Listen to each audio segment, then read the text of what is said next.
25 years ago, Kazunori Yamauchi wanted to make racing accessible to everyone. He created the world's most accurate racing simulator. And he called it GRAN TURISMO. In Cardiff, Wales, UK, Jan is talking to his friend about his new wheel and says that it's better than his old setup, and now he's unstoppable.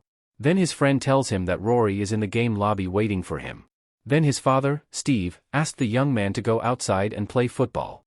But Jan is not interested and only likes to stay home and play racing game, and after his father left, the young man sits in his racing simulator and starts adjusting his car's setup.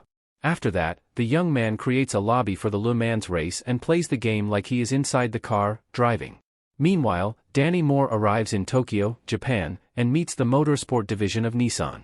In his presentation, he shows Yamauchi Kazunori's achievement in creating GRAN TURISMO, a racing game so accurate that it recreated the world's famous racetracks with meticulous attention to detail to give the players the most realistic driving experience that inspired 80 million players. Then the man in the motorsport division asks what his suggestions are. So Danny suggests creating a contest for video game players for a chance to compete in professional racing, out of their console, and putting them into a race car onto a track and turning them into champions. Later, when Danny is about to leave, Mr. Akaba stops him and asks if he really believes that one of the players can compete and understands that if one of them got hurt, they would all be responsible. Danny said he understood, so Mr. Akaba told him that the board will agree under one condition, which is for him to find a certified chief engineer to ensure that it is safe. Later, Danny is having a hard time finding a chief engineer and is left with only one option, Jack Salter. The next day, the man goes to Team Kappa Racing Garage, where Jack is currently working as a mechanic. Danny tells the man to join him in his program. He intends to find the fastest sim racers and compete in boot camp, and the winner gets to race for Team Nissan. But Jack said it is insane and far too dangerous to put some kid who has been playing a game in his bedroom into 200-mile-an-hour rocket. So the man said that this player has clocked more track time than Jack's entire career. But the man said that is in a console, but in the real world, if they get wrecked, they can't hit reset. Then Jack walks away. Meanwhile, Jan is with his family, eating dinner. His mother tried to encourage him to go back to university, and his father did not fully support what he was doing and wanted him to become a football player like his brother Kobe.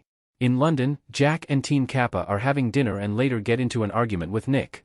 So the man walks away and calls Danny, saying he's done spending time with the pretentious clown show, and tells Nissan he will do it and teach his gamer kids how to drive. In Gamer Land Cafe, Persol notices the invitation on one of the racing consoles and informs Jan that he has been selected to compete for a place at GT Academy. The man immediately went to the cafe and played a message where Danny says he got the fastest lap time in Gran Turismo in the UK, and there is a virtual race tomorrow, and if he wins, he will be joining the GT Academy and training them to race real race cars. Later at home, the young man starts practicing, and then his father sees him and asks why he is not following the race line. Jan says he is experimenting, and sometimes he beats them, and if it doesn't work, he just resets it. Later that night, the young man is invited by his brother to a party. Jan is hesitant because he wants to practice racing, but Kobe tells him that Audrey will be there, so the two sneak out and steal their father's car. Later, we will see Jan and Audrey talking, and we will also see the connection between them because of the way they look at each other. Then a police car shows up, and the group decides to end the party. On their way back, cops pulled them over, but the young man said that he would not miss his race tomorrow and decided to run away from the cops. The police followed them, but Jan drove the car like he was in a simulator and later avoided the police. Then the occupants inside the car laughed and said they were not going to jail.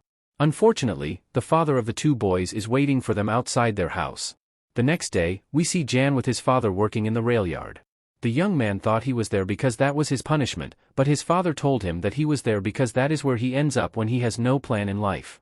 And with less than 11 minutes before the race starts, Jan leaves the rail yard, and he is able to make it just as the game starts. Persol tells him that he is racing against the 19 best in Europe. So the young man focuses, and we see how committed he is to racing and driving like he is in a real race car. And with that focus and determination, he is able to win first place and qualify for the GT Academy. Later, the young man comes home and packs his things, but his father tries to stop him, saying it is too dangerous, but Jan has already decided to go, even if his father will support him or not. The next day, in GT Academy, the 10 competitors from 8 different countries are welcomed by Danny. The man said that they are the best sim racers in the world, and whoever wins will earn a seat on Team Nissan and a place in racing history. Jack, their chief engineer, tells them that racing takes strength, tremendous will, intelligence, and sensitivity, and there are only a handful of people in the entire world who can do it. The man said that they will experience twice the force that an astronaut experiences upon liftoff, and under that condition, they will have to make split-second decisions that could cost them their life, or worse, they could kill someone else. Later, the group starts their training, racing in real cars, in simulators, and even jogging on the racetrack to improve their endurance. And from 10 competitors, it will be cut down to 5, and those 5 will compete in the final race. The first one to eliminate is Avi, and as days pass, Henry is the next one to go, then Chloe, then Klaus. The next day, the young man crashed the car with Jack inside. Jan said that the brakes did not respond. And Jack is angry, saying to the young man that he must not be afraid in the car and that he had to commit. Then we see Jack scolding the young man for hesitating and not braking earlier if he is not going to pass. But Jan reasoned out that the brake was glazed. Jack asked how he knew that, and the young man said he had been driving this car for years. But Jack says only in video games, and next time he might not be lucky. Later, the man learns that Jan is right, the brakes are glazed. Moments later, Jack informs the young man that Marcel is out and he's in the final 5 for tomorrow's race. The next morning, Jack says good luck to everyone. The 5 competitors get ready, and when the green lights are on, the race starts. Jan is in 5th place, but he gets past the others and is in 3rd place in lap 2. The man managed to stay in 3rd place until lap 7. In the final lap, Jan is able to get into 2nd place, but during the final turn, the young man imagines himself in a simulator, sees his line, and goes for it. Both Maddie and Jan are head-to-head, passing the finish line. Unable to determine who's the winner, Jack watches the playback and sees that Jan gets to the finish line first. But Danny stopped Jack from announcing it, saying Matt is better from a marketing perspective than Jan because the young man is not press-ready. Meanwhile, Matt and Jan are waiting for the announcement, but Jan is still announced as the winner. Later, the young man calls his mother and informs her that he won at GT Academy. His mother is proud of him, and then Jan tells his mother that he is going to Vienna tomorrow. Later, we see Jack, Danny, and Jan in a Learjet. Danny informed the young man that Nissan agreed to fund him through Dubai Enduro under the condition that he get his racing license. So he will start in the European Series, and he must finish in 4th place or better in just one race of the series to get his FIA license. And when he gets the license, Nissan will give Jan the contract. The group arrives in Vienna and check in to their hotel. In the morning, before the race begin in Red Bull Ring, the young man listens to Orinoco Flow by Enya to help him relax. Then Jack tells him that he will be in calms the whole time and that he'll be fine. Before the race starts, Jack tells him about the other drivers in the Team Kappa, and Shulin, who are the bullies on the track today. Later, the young man is able to get into 4th place. But he is bumped from behind by Nick, causing him to lose control and finish in 27th place. Then Danny asks Jack if he is still happy about the choice they made. The man said they had to give him some time. Jack said to the young man that this is only the first and he will get stronger in each race. In Hockenheim, Germany, he finished in 23rd place. Then, in Tarantino, Italy, he finished in 17th place. And in Istanbul in 8th place, but in Barcelona, Spain the young man did not finish. And finally, in the Dubai Autodrome, Jack reminded the young man that this is his last chance to get the FIA license. Later, Jan finds himself between Kappa and Shulin, boxing him in. So the old man tells him to do something, and Jan hits the brake, then he steps on the throttle and passes both of them during the turn. Kappa tries to catch up, but the man gains too much speed and crashes into the cars in front of them, and a tire shattered Jan's windscreen, so the young man went to the pit. Meanwhile, Kappa is furious about losing the race to Jan. The race continues, and in the final lap, Jack tells the young man to play defense and not let Shulin pass him. Then, finally, Jan won 4th place and got his FIA license. Later, Jack told the young man that he has instincts that can't be taught and asked what he was going to do with his big signing bonus. The young man says he doesn't know, so Jack suggests that he buy a first-class ticket for the girl he was obsessed with to be with him for the signing event. Jan went to Tokyo and is welcome to Team Nissan, and after signing, Audrey and Jan goes on a date. The next race is in Nürburgring, Germany, and the young man is in 5th place during lap 6. Jack looks at the weather screen, showing some concern. Later, after Jan passed through Kappa, the young man got into an accident, causing his car to flip over several times, going into the spectators.